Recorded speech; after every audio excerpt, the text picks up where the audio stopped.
Hello and welcome again to the GCN News Show. Plenty more action has taken place in the top flight of professional cycle racing. The Tour of Spain continues. The first ever Tour of Alberta in Canada has taken place. We've had a couple of one-day classics in Northern Europe, a 5-day ladies tour of Holland, and also, as usual, we'll be bringing you tech news and tweet of the week.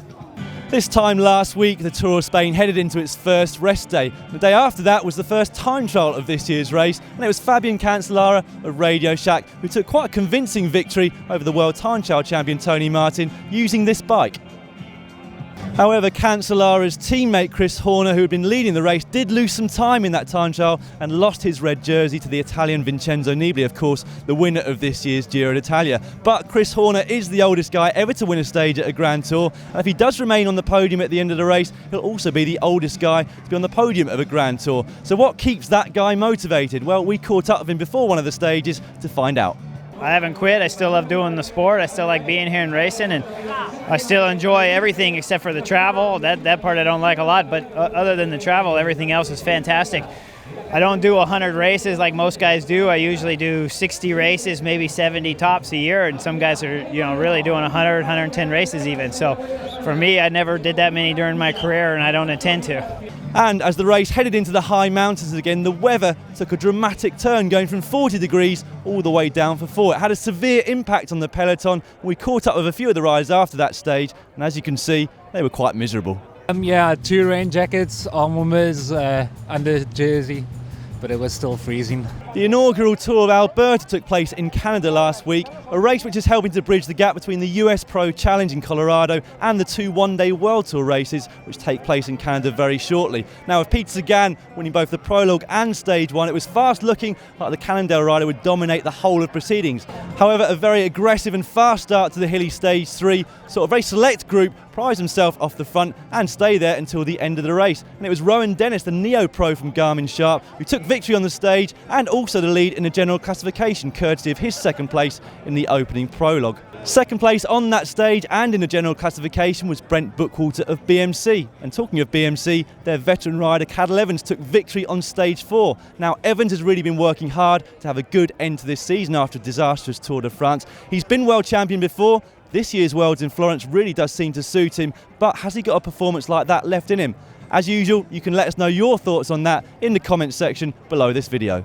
The race was bookended by Peter Sagan with a victory in a sprint on the final stage of the race by some margin. However, Rohan, the neo-pro, did cling on for the overall victory, and after some standout performances already this year, he's firmly put himself on the cycling map, and we're fully expecting some huge results from him in the biggest races in the forthcoming years. We've just watched the final of stage 16, and the young French rider Warren Barguil continues to impress at this year's Tour of Spain, taking his second stage victory ahead of none other than Rigoberto Urán, the experienced climber from Team Sky. We often speculate as to who the next big cycling superstar will be from France, but in this young rider, we surely have someone to really watch out for in future years. The other story of the day was on the GC. Vincenzo Nibali losing some time to his key rivals, amongst them Valverde and Rodriguez, but most importantly for him, also Horner himself, who took back over 20 seconds on the stage, and now his deficit is less than 30 going into the final rest day of the race. We've got a lot of competition left on our hands over those final 5 stages.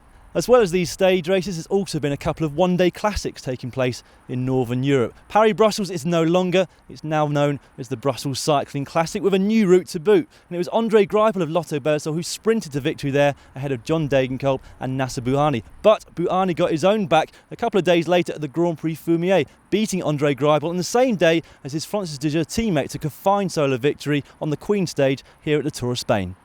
And in case you hadn't noticed, we've been quite busy here at GCN at the Tour of Spain, trying to bring you as many background stories as we possibly can. We got to catch up with NetApp Endura for the entire Stage 12 to give you an insight into the runnings of a world-class team during a stage race like this. And we also had the privilege of catching up with Marco Pinotti before the most important stage of the race for him, the individual time trial, which came on stage 11. On to tech news now, and this week we caught up with Klaas, the mechanic from Vacances Soleil, who are one of the few teams to have the new batteries for the electronic group set at Campagnolo.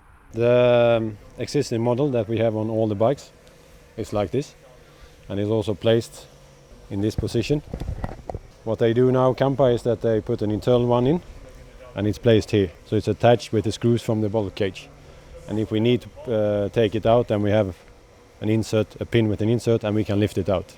It's a 25% lighter battery, and it's also about 20% longer battery time, so we can do about 1,700 Ks. Over at the 5-day Holland Ladies Tour, Ellen van Dijk of Specialized Lululemon took a fairly comfortable overall victory, courtesy of her team's dominating performance at the Stage 2 team time trial, which they won by over a minute from the Orica AIS team.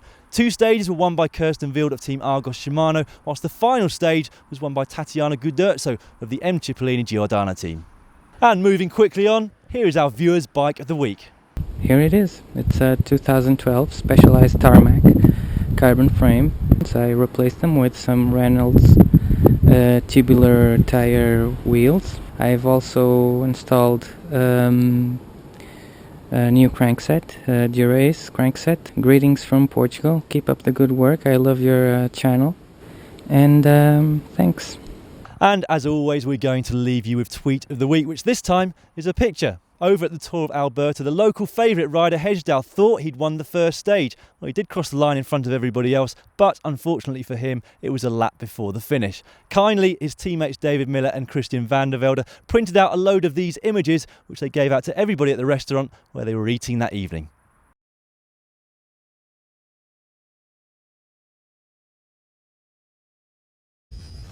Now, Team Netat, one of the revelations of this year's Vuelta a España, have kindly given us permission to follow them throughout Stage 12.